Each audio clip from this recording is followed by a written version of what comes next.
거룩한 교회 가정여행을 가는데요. 뒷자리에 은혜가 탔어요. 은혜가 타서 앞에 계신 사모님에게 사모님은 왜 머리를 맨날 하나를 묶던가 아니면 풀러요? 이렇게 얘기했어요. 그래서 머리를 두 갈래로 저처럼 예쁘게 따주세요. 이렇게 얘기했어요. 그래서 사모님이 그럼 사람들이 욕먹어. 이렇게 얘기했어요.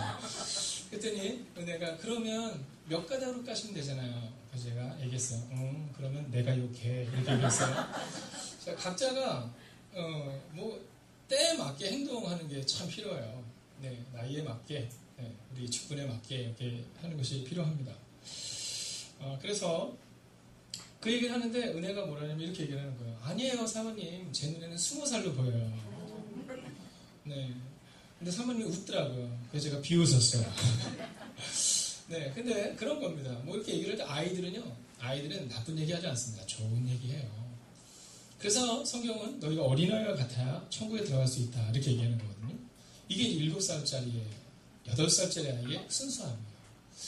근데 오늘 예배 때 와서 이제 중고등부들이 좀 피곤한 것 같아서 제가 피곤하지 않니? 그랬더니 뭐라냐면 이렇게 얘기하더라고요. 안 피곤해요. 전 10대인걸요. 그러면서 힘드세요? 40대? 이렇게 물어보더라고요. 네, 그래서 제가 기분이 나빴어요. 네. 자, 그래서 오늘은요, 옆에 있는 분에게 행복해할 만한 언어를 하는 거예요. 행복해할 만한 언어. 약간 꼬지 마시고요. 행복해할 만한 언어를. 오늘 화장이 잘 받았네요. 이거는 안 좋아요. 평상시 안 예쁜 거잖아요. 그러니까, 오늘도 예쁜데 이건 좋은데. 그래서 꼬지 마시고, 네, 좋은 언어로 한번, 자, 옆뒤자도 축복하겠습니다. 자, 한번 해볼까요? 자, 주의 이름으로 사랑합니다.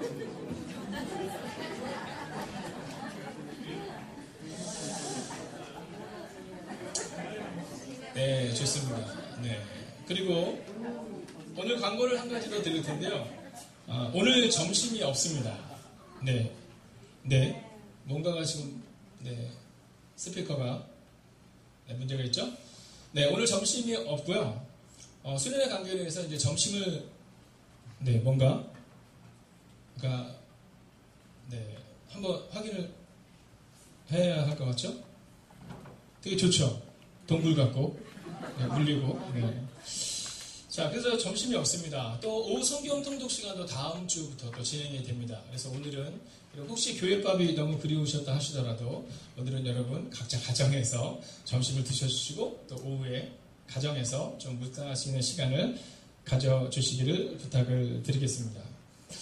자, 오늘 제가 이번 수련회를 갔는데요. 네. 사람이 굉장히 많았어요. 네, 뭐 보셔서 알겠지만 갔는데 그 마시안 카페라는 곳을 갔거든요. 근데 거기는 제빵소였어요. 빵을 먹으러 간 거예요. 근데 빵이 하나도 없어요. 네, 그 정도로 사람이 너무너무 많았습니다. 근데요, 가니까 뭐 우리 특히 남성계분들 막 자리 탁 잡아가지고 막 안내하고 우리 전도사님 간사님들이 막 자리 안내서 하고 그리고 식당에 갔는데 전화해보니까 얼마를 기다리냐면 1시간을 기다려야 되는 거예요.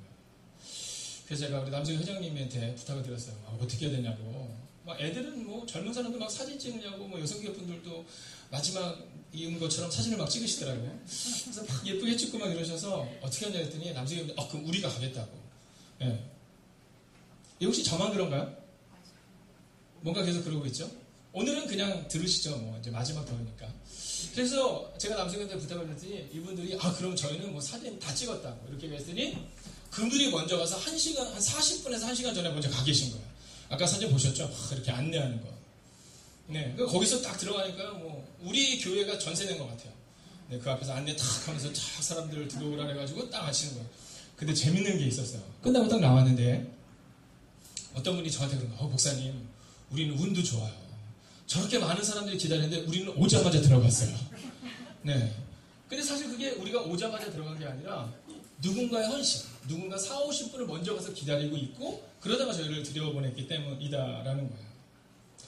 여러분, 저는 우리가 누군가의 헌신이 그렇게 이번 수련회를 행복하게 만든 것처럼 여러분, 우리 교회의 헌신을 통해 이 지역사회가 살아나고 또 여러분의 헌신을 통해 정말 여러분의 가정이 살아나는 은혜가 임하기를 주의 이름으로 축원하겠습니다. 옆에 있는 사람 이렇게 하겠습니다. 우리를 통해 놀라운 일이 일어날 것입니다. 우리를 통해 놀라운 일이 일어날 것입니다. 제가 이번에 수련하면서 너무 감사했던 게요. 수련회가 끝나고 별로 피곤하지가 않더라고요. 어저께도 제가 행복 토크와 또 신방이 있고 그래서 수련회 끝나고 와서 저녁 한 9시 반쯤 들어갔어요. 네, 9시 반쯤 들어갔는데 그럼에도 불구하고 그 일들을 다 감당할 수 있었던 게 이번 수련회 때는 뭐 신경 쓸 게 별로 없었어요.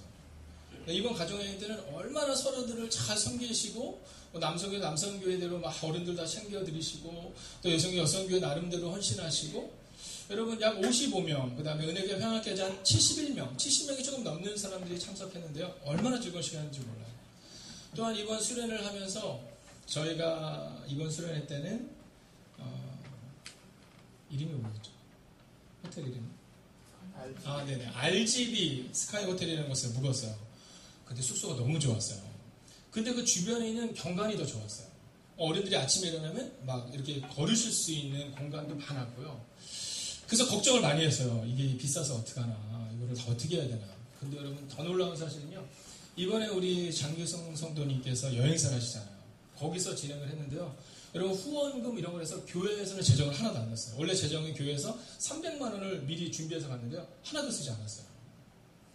여러분 모든 사람들의 이런 헌신이 착착착착 모이고 사랑이 모이니까 아주 멋진 수련회가 되었다라는 거죠. 여러분 저는 이번 가정여행뿐만 아니라 앞으로 행복의 같은 교회 2학기도 그렇게 멋진 교회로 세워질 줄로 믿습니다. 기도하겠습니다. 하나님 감사합니다. 오늘 이 연약한 종 숨겨주시고 오직 말씀이 우리를 새롭게 하는 시간이 되게 하여 주시옵소서. 살아계신 우리 주 예수 그리스도의 이름으로 기도하였습니다. 아멘.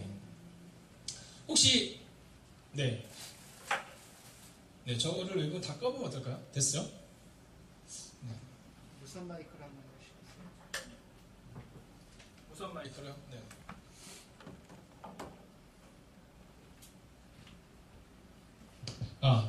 괜찮아요? 네. 좀 낫죠? 네, 역시 좋습니다. 제가 원래 마이크를 들고 하는 걸 좋아합니다. 저희 교회에 어떤 아이를 데리고 있는 아빠가 있으세요. 근데 이 아이가 지금 이제 2살쯤, 3살쯤 여기 됐거든요. 근데 이 아이가 요즘 어떤 단어를 배우냐면 같이 먹어 이런 단어를 배운대요. 같이 먹어. 같이 먹어 이런 단어를 배운대요. 그래서 뭘 먹고 있으면 같이 먹어 이렇게 한다는 거예요. 자, 같이 먹어. 굉장히 좋은 단어죠. 그래서 어른들이 뭐 먹고 있으면 와서 그러는데 같이 먹어 이렇게 얘기한대요. 근데 오늘 집에 딱 갔는데 얘가 빵을 막 먹고 있더래요. 그래서 아빠가 똑같이 흉내를 냈대요. 같이 먹어. 그때 얘가 안 먹어 그러더래요. 그래서 한 번 더 같이 먹어 그랬더니 안 먹어 그러더래요. 그래서 안 되겠다 싶어가지고 식당에 가서 냉장고를 열고 이 아이가 좋아하는 치즈를 큰 거를 꺼내서 입에 물고 들어갔대요. 그랬더니 이 아이가 뭐라 그랬을 것 같아요? 네, 먹고 있던 빵을 안 준다는 그 빵을 주면서 같이 먹어 이렇게 얘기하더래요. 자, 그때 이 아빠가 뭐라고 얘기했느냐면 혹시 메인 스피커 외에는 다 한번 꺼보면 어떨까요? 전사님? 네. 메인 스피커 외에는 다 꺼주면 어떨까요? 네. 자, 근데 제가 그리고 나서 일입니다. 그리고 나서는 이 아빠가 뭐라고 얘기했냐면 이 아이에게 이렇게 얘기했다는 거예요. 앞으로는 친구들이랑 같이 먹는 거야. 그때 이 아이가 그러더래요. 여러분, 우리는 다 연약해서 사실 늘 나 중심적으로 살아갈 때가 참 많거든요. 근데 그럴 때 이 아이를 제대로 키우고 제대로 가르칠 수 있는 사람 누구냐면 부모인 거죠.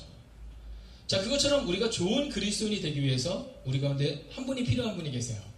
그분이 누구냐면 바로 성령님이시다라는 거예요. 그래서 오늘 우리는 임재하시는 성령님에 대해서 함께 말씀을 좀 보고 좀 말씀을 나누려고 하는 겁니다. 자, 그러면 이 임재하시는 성령님에 대해서 우리가 함께 말씀을 나눌 때 자, 무엇이 필요할까? 자, 먼저 우리가 기록해야 되는 것이 하나가 있습니다. 자, 그게 뭐냐 하면 자, 하나님이 지금 마이크가 안 들어와 있는데도 계속 파우링이 나는 걸로 봐서 어디 마이크가 켜져 있거나 그럴 수도 있을 것 같은데요. 자, 좋죠. 네, 좋습니다. 계속. 네. 자, 하나님이 천지를 창조하셨다는 겁니다. 자, 하나님이 천지를 창조하셨는데, 근데 죄로 인하여서 이게 자꾸만 멀어진 거예요. 네. 제 목소리 잘 들리시죠? 네. 혹시 마이크를 끄고 해도 괜찮을까요? 안 들려요? 아, 밖에서 듣고 계시죠? 아, 알겠습니다. 네, 사모님이 안 된다고, 네, 마이크 켜야 된다고. 네. 자, 다시 본문으로 와서 하나님의 세상을 창조하셨습니다. 자, 이거 믿으세요? 자, 이거 우리가 동의가 되는 거죠. 자, 두 번째는 뭐냐면 우리가 죄로 인해서 하나님보다 멀어진 거죠. 근데 죄로 인해서 하나님을 멀어졌는데 하나님께로 갈 수 있는 방법이 생겼잖아요. 내가 곧 길이요 진리요 생명이니 나로 말미암지 않고는 아버지께로 올 자가 없다. 즉 예수님으로 인하여서 우리가 하나님께로 갈 수 있다는 겁니다. 그래서 두 번째도 우리가 같이 동의가 되는 거죠. 예수님으로 인해서 우리가 하나님께로 갈 수 있다. 자, 그래서 우리는 예수님을 향해서 뭐라고 말하냐면 달이다 이렇게 말합니다. 달이다 이렇게 얘기하죠. 자, 다음 주는요, 저희 교회에서 이제 강단교리를 합니다. 그래서 저는 평안교회로 가고요. 평안교회 목사님은 은혜교회, 은혜교회 목사님이 저희 교회에서 와서 말씀을 전해주시거든요. 근데 강단교회에서 다음 주 세계교회에서 똑같이 뭘 하냐면 VIP 작정 준비주의를 갖습니다. 그러니까 예수님을 만나지 못하는 사람들에게 다리가 되어주는 역할을 누군가 해야 되는데 우리가 그 일을 하겠다. 그런 시간을 갖게 되는 겁니다. 자, 8월 바이블 컨퍼런스를 통해 하나님은 우리에게 교회가 무엇인지를 말씀해 주셨습니다. 그리고 그 시간을 동안 하나님이 우리가 말씀해 주신 것은 우리가 다리가 되어야 한다는 겁니다. 이 행복에 가득한 교회가 이 통일로 가운데 다리가 될 때 누군가에게 복음을 전해줄 수 있다라는 겁니다. 하나님과 끊어진 사이를 잇는 것이 바로 예수 그리스도이신 것처럼 예수 그리스도께로 누군가를 데리고 가야 되는 것, 바로 그것이 우리가 다리가 되어서 해야 하는 일이라는 거죠. 그래서 우리가 10월 20일에 이제 예수 행복 축제를 통해 그 일들을 진행하게 될 것입니다. 자, 그렇다면 어떻게 우리가 다리가 될 수 있을까? 오늘 여러분들과 함께 바로 그 내용을 나눠보려고 하는 겁니다. 자, 답은 어디에 있느냐면 우리가 다리가 되기 위해서는 성령을 받아야 한다라는 겁니다. 자, 예수님께서 하늘로 올라가시면서 제자들에게 말씀하셨습니다. 오직 성령이 너에게 임하시면 너희가 권능을 받고 예루살렘과 온 유대와 사마리아와 땅끝까지 이르러 내 증인이 되리라 하십니다. 자, 예수님께서 우리 가운데 증인이다라고 말씀하시기 전에 무엇을 명령하셨냐면 성령을 받아라 이렇게 말했습니다. 그러니까 성령이 우리 가운데 임재해야, 그래야 우리가 하나님의 일을 감당할 수 있다라고 성경은 말하고 있다라는 겁니다. 자, 그런데 우리는요 종종 착각하는 경우가 있습니다. 그것은 뭐냐면 성령을 받게 되면 능력이 임한다. 능력에 우리의 관심이 깊을 때가 있습니다. 근데 사실은 이 사도행전의 말씀을 보면 오직 성령이 너에게 임하시면 너희가 권능을 받고, 이것도 중요하지만 정말 중요한 것은 뭐냐면 성령을 받으면, 따라하겠습니다, 증인이 된다. 여러분, 성령을 받으면 증인이 된다. 오늘 우리가 그것을 말해주고 있는 겁니다. 근데 우리는 이 단계를 종종 무시하죠.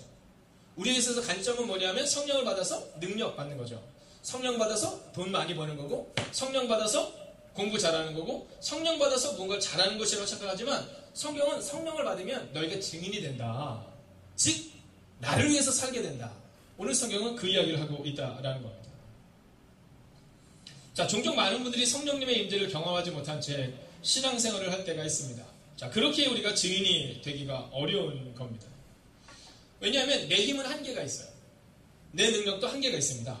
그럼 어떻게 된다고요? 성령님이 하셔야 한다는 겁니다. 성령님이 하셔야 할 수 있는데 우리는 우리가 하려고 하죠. 그러다 보니까 3개월은 잘하는데, 6개월은 잘하는데, 1년은 잘하는데, 5년은 잘하는데 어느 순간이 되면 넘어지는 겁니다. 자, 어떤 분들을 보면 반복적으로 그런 경우가 있어요. 한 3년에서 5년 정도 열심히 하다가 또 슬럼프 가서 또 좀 쉽니다. 또 3년에서 5년 정도 열심히 하다가 또 슬럼프 가서 쉽니다. 여러분, 반복적으로 우리 가운데 나타나는 모습들이 우리 가운데 있을 수 있는데 그 이유는 뭐냐면 바로 성령께서 우리 안에 계시지 않기 때문이에요. 혹은 성령께서 우리 안에서 역사하지 않기 때문이라는 겁니다. 그렇기 때문에 오늘 우리 가운데 정말로 필요한 것은 뭐냐면 바로 성령님의 임재, 즉 성령님을 만나는 일들이 우리 가운데 필요하고요. 그리고 성령을 만나신 분들은 따라할까? 성령 충만. 성령 충만으로 살아내셔야 한다라는 겁니다. 여러분, 우리가 세상을 살아갈 때 성령을 몇 번 받아요? 한 번 받는 겁니다. 세례를 몇 번 받아요? 남자들? 네, 군대 갔다 오신 분들 동현 형제 몇 번 받아요? 네, 동현 형제는 믿음이 있어서 3번. 네. 그러나 군대를 가면 대부분 2번 받습니다. 교회 가기 전에 교회에서 한번 봤지만 군대 가서도 왜냐하면 세례를 받으면 먹을 걸 많이 주거든요. 그래서 막 나와요. 그래서 제가 이제 세례를 주면서 물어봅니다. 요즘 목사님들이 물어봐요. 세례 받았니? 그러면 이렇게 얘기해요. 그래. 그러면 세례는 받았으니까 간식을 안겨주면서 이렇게 해서 간식을 먹고 그러면 목사님이 기도만 해줄게 이렇게 얘기합니다. 자, 세례는 2번 받을 필요가 없거든요. 그래서 군대에서 아이들이 2번 받으러 나와도 1번밖에 세례는 안 줍니다. 각자 교회에서도 우리는 제세례파가 아니기 때문에 군대에서 세례를 받았다 하더라도 1번 받은 세례를 2번 주지 않습니다. 자, 세례는 1번만 받는 것처럼 성령도 1번만 우리가 받으면 되는 겁니다. 성령님이 1번 우리 안에 오시면 그럼 성령님은 우리를 떠나지 않으십니다. 그럼 문제는 뭐일까요? 그것은 성령 충만입니다. 자, 성령은 받았지만 성령과 함께 살지 않는 거예요. 즉 성령은 받았지만 내 마음대로 살아갈 수 있다는 겁니다. 그러면 성경은 우리 가운데 뭐라고 말하냐면 성령의 충만을 받으라 이렇게 말하고 있다는 거죠. 자, 그래서 오늘 우리 가운데 있어서 정말로 필요한 것은 바로 이 성령을 받던가 아니면 성령을 받아주신 분들은 성령의 충만으로 살아가는 삶을 우리가 기대할 수 있어야 한다라는 겁니다. 자, 그러면 이 성령은 어느 때 받느냐? 그리고 이 성령 충만은 어느 때 우리 가운데 임재하느냐? 먼저 44절을 같이 한번 읽어볼까요? 44절 같이 한번 읽겠습니다. 읽을까요? 시작!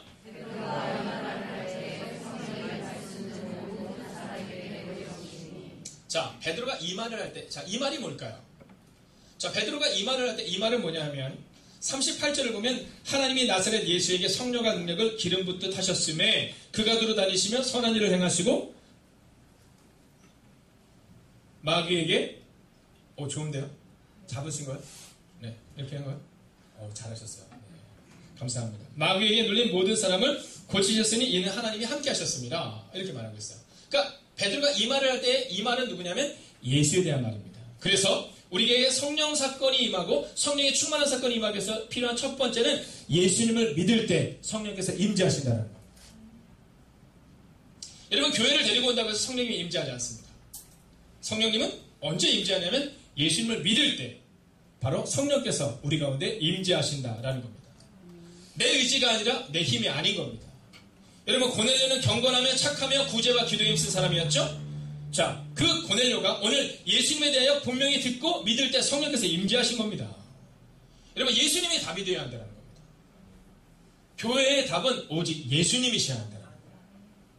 성령님을 경험하는 첫 번째 단계는 바로 예수님을 바로 알고 예수님을 영접하고 예수님과 함께 살아낼 것을 다짐할 때 그때 성령께서 우리 가운데 임재하신다는 겁니다. 여러분, 목회자의 탁월한 언변이 아닙니다. 여러분, 누군가의 노력이 아닙니다. 예수님이 출발점이 되어야 한다라는 겁니다. 목사로서 가장 부담스러운 얘기 중에 하나는 그런 거죠. 목사님, 이번 주에 누가 오세요? 그럼 목사로서 좋거든요. 근데 그분이 이렇게 얘기하세요. 목사님, 이렇게 얘기했어요. 제가. 우리 목사님 말씀 너무 좋아. 한번 가봐. 그리고 뒤돌아 가시면서 이런 얘기 하셨죠. 만약에 그 친구 다음 주에 안 오면 다 목사님 책임이에요? 그리고 이제 집으로 갑니다. 네. 네. 물론 저를 믿으니까 그게 말씀해 주신 거예요. 그럼 제가 얘기하죠. 우리 같이 기도해요. 여러분, 그러나 중요한 것은 저의 언변이 아닙니다. 예수님이십니다. 아멘. 여러분, 우리가 기도해야 되는 것은 뭐냐 하면 말씀을 듣고 우리의 친구들이, 우리의 가족들이, 우리가 사랑하는 그 누군가가 예수님을 만나게 해주십시오. 여러분, 우리 가운데 그 기도가 있어야 되는 겁니다. 오늘 이 고넬료가 성령의 임재 가운데 있을 수 있던 일은 바로 베드로가 이 말을 할 때, 즉 예수님에 대해서 말할 때입니다. 베드로가 말을 잘할 때, 베드로가 탁월한 언변으로 그를 설득할 때가 아니라 베드로가 예수에 대해서 말할 때. 사랑하시는 여러분, 저는 이 강단에서 선포되는 말씀이 여러분에게 선포될 때마다 여러분에게 예수님의 죽으심과 예수님의 부활하심이 경험되어지기를 주의 이름으로 축원하겠습니다. 그리고 그럴 때 비로소 우리는 성령의 임재를 경험할 수 있는 겁니다. 여러분, 제가 오늘 믿음으로 선포합니다. 여러분, 크게 아멘 해주십시오. 오늘 예수님께서 여러분을 위하여 죽으셨고 여러분을 위하여 부활하심을 믿으십니까? 네. 여러분, 그때 이제 성령의 임재가 시작된 첫 번째 단계를 거치는 겁니다. 자, 두 번째는 뭐냐면요, 말씀을 듣는 모든 사람에게 성령이 임하셨다라는 겁니다. 말씀을 듣는 모든 사람에게 성령이 임하셨다. 첫 번째가 예수님이 첫 번째 해답이라면 두 번째는 말씀을 사모하고 말씀을 들으셔야 합니다. 여러분 귀를 열어야 합니다. 자, 오늘 고넬료가 이 베드로를 맞이할 때, 베드로가 들어갑니다. 자, 고넬료는 백부장이었잖아요. 고넬료는 모든 것을 가진 사람이었습니다. 베드로는요, 네, 나사렛, 갈릴리 사람이었습니다.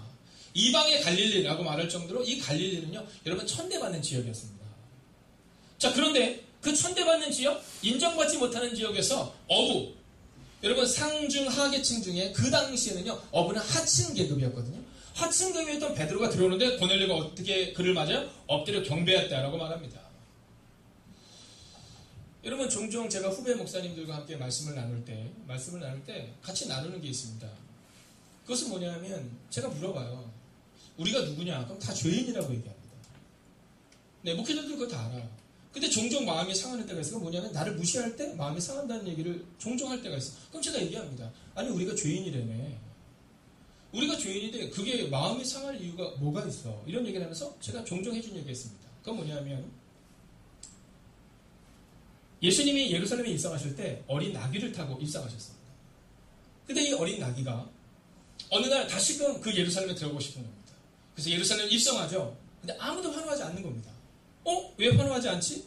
얼마 전에 내가 예루살렘에 입성할 때는 나를 향해서 사람들이 환호했는데 왜 환호하지 않지? 그때 나의 지긋한 어른 나귀가 이렇게 얘기해 줍니다. 그건 너를 위해서 환호한 것이 아니라 네 위에 타고 계신 예수님을 향해서 환호한 거야. 예수님을 향해서 환호한 거야. 여러분 우리 목회자들의 마음 가운데 잘못된 생각을 가질 때가 있어요. 우리가 전하는 말씀에 능력이 있어야 되는데 내가 전하는 말씀이 꼭 능력이 있는 것처럼 행동할 때가 있습니다. 여러분 장로님, 권사님, 집사님 기억하셔야 합니다. 우리가 하고 있는 우리의 직분이 우리를 말하는 것이 아니라 오늘 우리가 어떻게 살고 있느냐가 중요한 겁니다. 오늘 이 고넬료가 베드로를 경배한 이유는 사람을 경배한 게 아닙니다. 말씀을 들고 오는 이 베드로 앞에 무릎을 꿇는 겁니다. 여러분 성령 임재의 역사는 바로 순종에서부터 시작합니다. 이 고넬료는 베드로의 말씀 앞에 무릎을 꿇고 그리고 귀를 엽니다. 그리고 그 말씀을 듣기 시작하죠. 여러분 순종을 다짐하는 이에게 성령께서 역사하신 겁니다. 여러분 당시 이스라엘에는 바리새인과 사두개인들과 제사장을 비롯하여 말씀에 능통한 사람들이 많이 있었습니다. 그러나 그들은 성령을 경험하지 못합니다. 이유가 뭡니까? 네, 순종함이 없었기 때문입니다. 여러분 지식적으로는 많이 알고 있지만 순종하지 않습니다. 지식적으로는 탁월한 듯 하지만 여러분 순종하지 않습니다. 너는 마음을 다하고 뜻을 다하고 정성을 다해 주 너의 하나님을 사랑하라? 사랑하지 않습니다. 여러분 말을 조심하라? 말을 조심하지 않습니다. 형제를 사랑하라? 사랑하지 않습니다. 알아서 그들의 삶 가운데 놀라운 일이 일어난 것이 아니라 그들의 삶 가운데 순종이 있을 때 놀라운 일이 일어났다라는 겁니다. 오늘 이 아침 이 시간 우리의 마음 가운데 그 마음을 가지고 이 말씀 앞에 서야 합니다. 내가 성령께서 말씀하실 때 순종하겠다. 여러분 고넬료가 말씀에 순종하는 삶을 살아냈을 때 성령께서 그에게 임하신 겁니다. 오늘 우리 가운데 성경을 얼마나 잘 알고 있느냐, 우리가 신앙생활을 얼마나 많이 했느냐, 내가 목사냐, 장로냐, 권사냐, 집사냐 이게 중요한 것이 아니라 오늘 우리 가운데 그 말을 들을 때, 즉 말씀 앞에 순종하겠다는 다짐이 있느냐라는 겁니다. 요즘 저에게는 성령 음성이 들리지 않습니다라는 얘기를 종종 듣습니다. 이유는 단순하고 명료합니다. 순종할 준비가 되어 있지 않기 때문에 성령께서 말씀하시지 않는 겁니다. 하물며 제가 아주 간단한 것을 시킬 때도 여러분 믿을 만한 사람에게, 순종할 만한 사람에게 시킵니다. 여러분 제가 2살짜리, 3살짜리 아이들에게 야 가서 말씀 좀 프린트아웃 해다오 이런 얘기 하지 않습니다. 아직은 어린 거죠. 그래서 들리지 않는 겁니다. 오늘 우리가 성령의 음성이 들리지 않고 자꾸만 사람의 소리가 들린다고 생각이 든다면 여러분 불평과 불만이 있고 원망이 있고 그리고 우리 가운데 자꾸 안 된다는 실패감이 있다면 여러분 실패가 문제가 아니라 실패감이 문제인 겁니다. 성령께서 우리와 함께 하시면 우리는 이길 수 있는데 근데 우리는 우리 자녀들에게도 실패감을 심어줍니다. 아이들이 실수할 때 뭐라고 얘기해야 돼요? 다음에 잘할 수 있어 이렇게 얘기하면 되네. 내 그럴 줄 알았어 이렇게 얘기합니다. 여러분 성령님은 그런 분이 아니십니다. 성령님은 귀를 열고 그리고 그 말씀을 듣겠다고 다짐할 때 우리 가운데 임재하시는 분이십니다. 제가 이번 가족여행을 가는데요. 청년들이 한 중고등부에서 한 23명 정도가 이렇게 밤에 쫙 모였어요.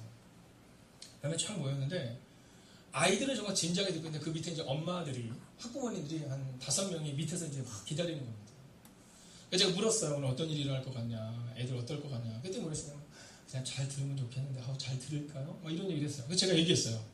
여러분이 생각하는 것보다 아이들은 10배 이상 집중할 거다. 여러분 우리는 잘 듣는 것 같지만 그냥 한쪽 귀로 듣고 한쪽 귀로 흘릴 때도 많고 잊어버릴 때가 많지만요. 아이들은요. 그 이야기를 듣습니다. 그 일이 끝나고 났는데 아이들 중에 그런 얘기를 하는 거예요. 목사님 그냥 처음에 지루할 줄 알았는데 너무 좋은 시간이었어요. 도전을 받고 그리고 비전을 꿈꾼 시간이었어요. 이런 얘기를 합니다. 여러분 우리의 자녀들 향해서 내 마음대로 아이들을 판단하고 내 마음대로 아이들에게 말하지 마십시오. 함부로. 어떻게 말해야 되냐면 이렇게 말씀하셔야 됩니다. 성령께서 너를 바꾸실 거야. 실패했다고 하는 아이들에게 그래 그럴지 알았어가 아니라 괜찮아. 오늘이 실패했지만 성령께서 너의 인생을 바꿀 거야.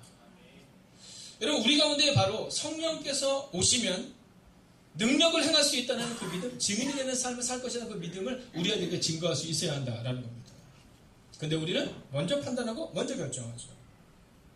여러분 정말로 우리 가운데 필요한 것은 말씀을 듣는 모든 사람에게 성령이 했던 것처럼 오늘 내가 말씀에 무릎을 꿇겠습니다라는 마음을 가지셔야 합니다. 제가 목회를 할 때 종종 저에게 질문하는 분들이 있어요. 그래서 다음은 어떻게 하실 겁니까? 전 생각해요. 다음을 제가 어떻게 합니까? 성령께서 우리 가운데 말씀하신 대로 가는 겁니다. 기도와 말씀과 전도와 교제를 통해 하나님의 우리 가운데 말씀하신 대로 성령의 음성을 듣고 가는 겁니다. 그런데 그렇게 가지 못하는 이유는 우리 가운데 성령의 음성을 듣겠다는 마음이 없는 겁니다. 일단 내가 결정을 하는 겁니다. 내가 프레임을 짜는 거죠. 내가 프레임을 짜고 이 프레임 안에 들어오지 않으면 그러면 성령님의 역사도 없는 겁니다. 그러나 오늘 이 고넬료는 그 당시에 프레임을 깨버린 사람입니다. 베드로는 그 당시에 프레임을 깨버린 사람입니다. 그리고 이 말을 할 때 또한 이 말을 들을 때에 성령께서 임재하셨다라는 거죠. 여러분 오늘 성령님 앞에 순종을 결단하심으로 여러분의 문제와 여러분의 상황을 넘어서시기를 주의 이름으로 축원하겠습니다. 아멘. 자 이제 마지막 세 번째입니다. 자 그러면 예수님으로부터 성령의 시작이 일어나고 순종하겠다는 마음과 말씀 앞에 무릎을 꿇겠다는 마음이 성령의 임재를 경험하게 한다면 그러면 성령의 임재하신 것을 우리가 어떻게 할 수 있냐? 자, 세 번째입니다. 46절을 같이 한번 볼까요? 함께 읽겠습니다. 시작. 아멘. 여러분 종종 저한테 그런 질문하세요. 목사님 제가 성령을 받았나요? 이런 질문합니다. 자 여러분 어떠세요? 성령을 받으신 것 같으세요? 자, 수련회가 끝나면 부모님들이 저한테 와서 물으세요. 목사님, 우리 이번에 어떻게 기도하다 성령 받으셨어요? 아, 죄송합니다. 성령 받았어요? 이렇게 얘기합니다. 여러분, 우리가 궁금한 건 뭐냐면 부모님들께서 종종 물어봐요. 우리 애가 성령을 받았습니까? 여러분, 성령을 받은 것은 목사가 아는 게 아닙니다. 성령을 받은 것은 우리 모두가 알 수 있는 겁니다. 특별히 부모님이 성령을 받은 분이라면 자녀가 성령을 받았는지 안 받았는지 충분히 알 수 있습니다. 자, 그 이유는 어디에 있느냐 하면 45절을 제가 한번 읽어보겠습니다. 베드로와 함께한 할례받은 신자들이 이방인들에게도 성령 부어주심으로 말미암아 놀라니 이렇게 말씀하고 있어요. 자 45절을 보십시오. 성령이 임한 것을 그곳에 모든 사람들이 보고 알 수 있었다는 겁니다. 어떻게 알 수 있느냐. 여러분 44절을 볼까요? 베드로가 이 말을 할 때 성령이 말씀 듣는 모든 사람에게 내려오시니 여러분 다 봤다라는 거예요. 성령이 임재하는 것을 알았다라는 겁니다. 여러분 우리 가운데 우리 애가 성령을 받았는지 안 받았는지 전 잘 모르겠어요. 이건 성령을 안 받은 겁니다. 혹은 성령을 받았는지 안 받았는지 그 부모가 모르는 겁니다. 왜냐하면 성령이 임재하시면 여러분 성령의 임재를 주변에 있는 모든 사람들이 알게 됩니다. 44절과 45절을 보십시오. 베드로 이 말할 때 성령이 말씀드린 모든 사람에게 내려오고 45절 베드로와 함께한 할례받은 신자들도 이방인들에게 성령 보시면 말미암아 놀라니 성령이 받은 것을 알았다는 거예요. 그럼 성령을 받은 증거가 어디 있느냐? 46절 방언을 말했고요. 하나님 높이를 들으리라 라고 말하고 있습니다. 자, 이 방언에 대해서 얘기할 때 물론 이 방언은 외국어로도 해석이 가능합니다. 그러나 이 방언은 뭐냐면 하나님의 언어를 말하고 있는 겁니다. 여러분 이 방언이라는 것은 사도행전 2장을 보면 1장과 2장을 넘어가는 그 장면에서 보면 그들이 이방의 언어, 즉 외국어로 기도했다 이런 표현이 나오거든요. 이것도 방언입니다. 그러나 또한 하나의 방언은 바로 하나님의 언어로 기도하는 겁니다. 자, 이 얘기는 뭐냐면 언어가 바뀐다는 거예요. 하나님 높임을 들음이러라. 하나님 높임을 들음이러라. 여러분 한번 볼까요? 우리 이문경 집사님은 우리 아이들이 이문경 선생님의 성령을 받은 걸 알 수 있죠. 그죠? 네. 우리 아이들이 우리 엄마가 성령을 받았는지 안 받았는지 다 압니다. 여러분 다 압니다. 왜냐하면 그 입술이 하나님 높임을 들음이라 하나님의 언어로 바뀌면 우리 자녀들 다 알아요. 여러분 재은이가 저기 앉아있는데 재은이가 딱 볼 때 엄마가 지금 성령을 받았는지 안 받았는지 다 압니다. 네, 집에 들어갔는데 이거 이렇게 얘기하면 성령 안 받으셨나? 이렇게 얘기하는 거고 네, 재은아 하나님께서 너의 삶을 놀랍게 바꾸실 거야. 여러분 성령을 받은 거 아는 겁니다. 우리가 흔히 하는 착각은 뭐냐면 교회 내에서 방언을 막 하거나 뭔가 특별한 일이 일어나면 그러면 성령을 받았다라고 생각하지만 그것도 당연히 성령을 받은 거지만 여러분 주변에 있는 사람이 다 아는 겁니다. 왜냐하면 그 이전에는 언어가 뭐냐면 안 된다는 거죠. 이래서 안 되고 저래서 안 되고 이래서 안 되고 저래서 안 되고 이 문제 때문에 저 문제 때문에 안 되고 그런데 이제 이들의 언어가 바뀌어요. 하나님을 높이는 거예요. 하나님을 높이는 거예요. 하나님이 하실 거야. 여러분 우리 자녀들이 두려움을 가지고 와요. 나 이거 어떻게 해야 되나? 엄마의 이 언어가 바뀐 거예요. 걱정 마. 오늘은 실패했지만 하나님이 너의 삶을 바꾸실 거야. 여러분 하나님을 높이는 언어로 바뀔 때 우리의 자녀들도 우리의 부모의 세대가 성령을 받았는지 안 받았는지 알 수 있다는 겁니다. 우리의 가정에서 우리 엄마가 어떤 언어를 하느냐에 따라서 우리 아이들이 다 압니다. 이것이 성령의 언어인지 아니면 부모님의 언어인지. 여러분 우리 자녀들의 언어를 보면 우리가 알 수 있습니다. 우리 아이가 지금 성령 충만한지 아니면 성령 충만보다는 세상의 것에 더 가까운지. 그 언어와 그 행동이 하나님을 높이고 있는지 아닌지를 보면 충분히 알 수 있다라는 겁니다. 주변의 사람들이 먼저 알게 돼요. 제가 오늘 말씀을 증거하면서 한 아이에 대한 얘기를 했죠. 같이 먹어. 예전에 우리 아이가 달라졌어요 라는 프로가 있었습니다. 아이들이 말을 너무 안 듣고 막 어떻게 제어가 안 되는 아이들이 있는 거예요. 근데 그 아이들이 누구를 만나면 달라져요? 좋은 선생님을 만나면 달라져요. 좋은 선생님을 만나면. 여러분 이 교회에서 좋은 목사를 만나고 좋은 중직들을 만나는 것도 중요합니다. 그러나 더 중요한 것은 우리의 스승 대신 성령님을 만나셔야 돼요. 아멘. 성령님이 우리를 변화시키셔야 돼요. 여러분 부모는 잘못 만날 수 있어요. 목사는 잘못 만날 수 있어요. 교회는 잘못 만날 수 있어요. 여러분 교회에 문제가 있는 교회에 오랫동안 있다면 우리도 문제투성이의 사람이 될 수 있습니다. 그러나 성령님은 잘못 만날 수가 없어요. 성령님은 우리를 만지시고 우리를 가르치시고 우리를 변화시키세요. 그래서 실패와 절망과 좌절의 원망의 언어에서 하나님을 높이는 언어로 변화될 때 여러분 성령 받았어요? 안 받았어요? 물어볼 필요도 없어요. 우리 자녀들도 우리의 언어와 우리의 태도와 우리의 상황을 보면 우리 부모님은 우리의 자녀들은 성령을 받았구나 안 받은 걸 충분히 알 수 있다라는 거죠. 그것을 바로 사도행전 1장 8절은 오직 성령이 너에게 마시면 너희가 권능을 받고 예루살렘과 온유대와 사마리아 땅끝까지 이르러 내 복음의 증인이 되리라. 즉 주변에 있는 사람들이 볼 수 있게 된다라는 겁니다. 사랑하시는 여러분, 저는 오늘 말씀을 마치려 합니다. 오늘 성경은 우리 가운데 이렇게 말합니다. 성령의 임재를 경험해라. 성령의 임재를 경험해라.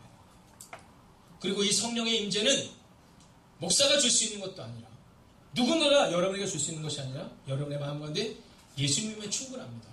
내가 예수님의 뜻대로 살아가겠습니다. 그리고 증인된 삶을 다짐하는 사람들에게 성령이 오셔서 성령의 충만으로 오늘을 살아내도록 우리를 만들어 주신다라는 겁니다. 여러분, 저는 여러분의 가정의 주인이 오직 성령님이 되시기를 주의 이름으로 축원하겠습니다. 저는 우리 교회의 주인이 오직 예수님이시기를 주의 이름으로 축원하겠습니다. 여러분 오늘 이 일로 인해서 이방 선교의 문이 열립니다. 우리 교회가 통일로의 교회를 이전하게 되면서 우리가 통일의 문을 따라서 이 지역사회와 그리고 끝내는 북한에까지 복음을 들고 나가기를 원하는 마음을 가지고 나아가고 있습니다. 그러나 이것은 내 힘과 내 의지로 되는 것이 아니라 성령께서 함께해 주셔야 가능하다라는 겁니다. 여러분 성령님을 기대해 주십시오. 그리고 오늘부터 우리 마음 가운데 그 마음을 가는 겁니다. 내가 내 자녀를 판단하지 마십시오. 지난주에 저희 교회에 한 분이 오셨어요. 선교환 선생님 분이신데요. 이분이 저랑 같이 교회학교 교사를 20년을 한 분입니다. 저랑 딱 11년 했어요. 근데 학교에서도 교사입니다. 근데 이분이 와서 뭐라 하시냐면 이런 얘기를 저한테 하는 거예요. 목사님, 함부로 판단하면 안 되겠더라고요. 자, 교사가 된 지 한 20년 된 거예요. 네, 고등학교 교사는 20년째 지금 재직하고 있는데 한 20년째 지나니까 본인의 마음 가운데 한 가지 중요한 깨달음이 있었는데 함부로 판단하면 안 되겠구나라는 거라는 거예요. 그래서 뭐라고 얘기하냐면 교사로 한 20년 있어 보니까 고등학교 시절에 얘는 진짜 안 되겠다 하는 애들이 10년, 20년 지났는데 놀라운 일을 이루는 아이들도 있고, 야, 얘는 되겠구나 하는 애들이 그렇지 않은 경우도 있다는 거죠. 그래서 이분이 뭐라고 말씀하시냐면, 진짜 하나님이 바꾸시면 바꿀 수 있는 거예요 라는 고백을 지난주에 저희가 하고 가셨어요. 여러분, 우리의 자녀들도 마찬가지고, 우리의 가정도 마찬가지고, 우리의 상황도 마찬가지입니다. 허무한 시절을 지나고 깊은 한숨을 쉰다고 해서 함부로 말하지 마십시오. 우리는 여전히 오늘 이 고넬료처럼, 이 베드로의 공동체처럼 하나님의 이름을 높이는 고백으로 나아가는 거예요. 성령님이 오시면 우리의 가정을 바꿀 겁니다. 성령님이 오시면 우리의 교회를 바꿀 거예요. 문제투성이라 할지라도 우리의 가정에 있는 문제를 하나님이 다 제거하실 거예요. 아멘. 비전이 없는 교회라 할지라도 하나님의 비전을 주셔서 놀라운 교회로 하나님이 바꾸실 거예요. 아멘. 사랑하신 여러분, 오늘 여러분의 삶 가운데 여러분이 판단하는 성령과 상관없는 언어가 아니라 하나님을 높이는 언어로 여러분의 자녀들을 대하시고, 성령을 높이는 언어로 여러분의 형제와 자매를 대하시는 여러분이 되시기를 주의 이름으로 축원하겠습니다. 옆에 있는 분에게 한번 이렇게 인사할까요? 성령께서 당신을 바꾸실 겁니다. 함께 인사할까요? 성령께서 당신을 바꾸실 겁니다. 여러분, 오늘 이 찬양으로 우리가 함께 나아가고 함께 기도하겠습니다. 이 곡을 모르시는 분들은 주보를 참조해 보시기 바랍니다. 5페이지에 있습니다.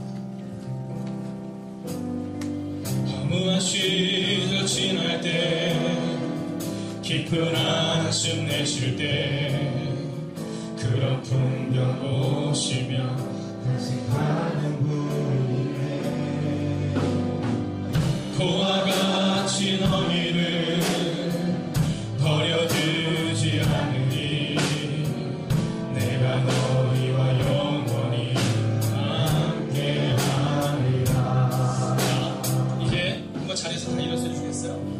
어르신 분들 좀 불편하시면 안 되게 해주셨습니다.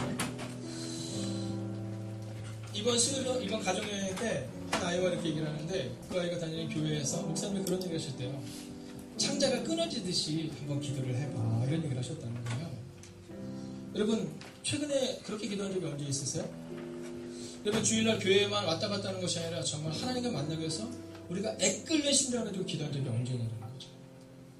여러분, 내 문제 때문에 엄청나게 많은 사람을 만나잖아요. 엄청나게 많은 고민을 하잖아요. 10시간, 100시간의 고민을 하고 이야기를 나누잖아요. 근데 과연 그 시간의 반이라도 성령님과 함께 이야기한 적이 언제였느냐는 거예요. 여러분, 최근에 성령님께 정말 1시간 이상 간절한 기도를 가지고 나간 적이 언제 있냐는 거예요. 오늘 고넬료에게 그 성령이 임하셨어요. 여러분, 우리가 성령이 오셨네, 이 찬양을 후렴을 한번 부른 다음에 한번 간절히 기도하는 거예요. 하나님, 오늘 성령님 우리 가정에 오시고 저에게 오시고 우리 교회 가운데 임재해 주셔서 하나님을 경험하고 성령님과 살아낼 수 있게 해달라고.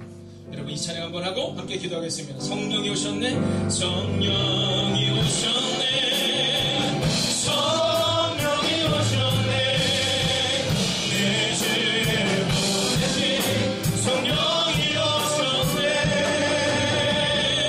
우리 인생 가운데 친히 찾아오셔서 그 나라 꿈꾸게 하시네.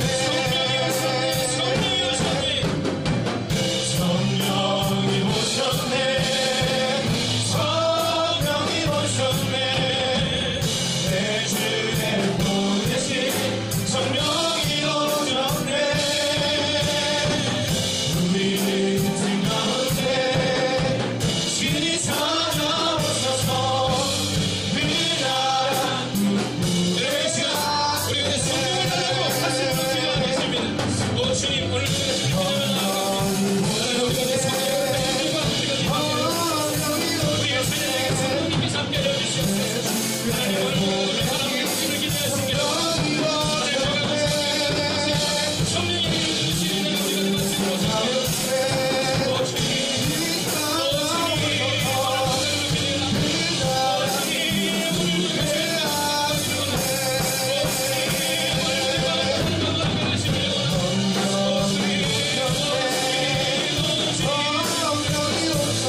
내 주여 내 발 붙드사 그곳에 서게 하소서. 하나님, 그것이 우리 인생의 최종적인 고백입니다. 하나님, 이 땅에서 주님과 함께 평생 살아가다가 하나님의 나라에 사는 것, 그것이 우리의 평생의 고백입니다. 그런데 우리는 자꾸만 흔들리고 자꾸만 낭망하고 자꾸만 좌절합니다. 하나님, 그 이유는 성령님과 함께하지 못했기 때문임을 고백합니다. 우리는 무언가를 결정할 때 많은 사람을 만나고 많은 사람의 이야기에 귀를 기울입니다. 그러나 주님, 오늘 우리 가운데 정말 중요한 것은 오늘 우리가 성령의 음성을 듣고 있는 오늘을 예배자로 살아내고 있는 것을 우리가 다시 한번 점검해야 합니다. 하나님, 그 당시에 가장 인정받지 못했던 고넬료였지만, 이방인이었지만 그는 하나님의 말씀 앞에 순종함으로 살아갑니다. 그리고 그의 삶 가운데 성령님이 오셔서 평생 흔들리지 않는 성령님의 임재를 경험케 하십니다. 하나님, 이 행보일각한 교회에 참여하게 된 하나님의 사람들을 기억하여 주셔서 좋은 목사를 만나거나 좋은 교회를 꿈꾸는 것이 아니라 성령님의 임재를 꿈꾸는 하나님의 사람들이 되게 하여 주셔서 성령님의 그 거룩한 임재가 우리의 삶을 바꾸고 성령님의 그 거룩한 역사가 우리의 가정을 바꾸는 것을 경험할 수 있는 하나님의 사람들이 되게 하여 주시옵소서. 오늘도 허무한 시절을 지나는 이가 있습니다. 깊은 한숨 가운데 눈물을 흘리며 아파하는 이들이 있습니다. 하나님, 그러나 그러함에도 불구하고 그와 같이 우리를 버려두지 않으겠다고 말씀하신 그 말씀을 의지하여 나왔습니다. 하나님, 우리 가운데 성령님을 보내어 주셔서 이 성령님께서 우리의 가정과 우리의 교회와 우리의 미래를 바꾸는 것을 우리의 눈으로 목도하게 하여 주시옵소서. 이제는 성부와 성자와 성령의 그 거룩한 동행하심이 이제 내 뜻과 내 힘과 내 능력이 아니라 성령님의 동행하심으로 살아가기를 다짐하는 하늘의 거룩한 백성들과 그들의 가정과 터전이 함께 하시기를 간절히 축원하옵나이다. 아멘.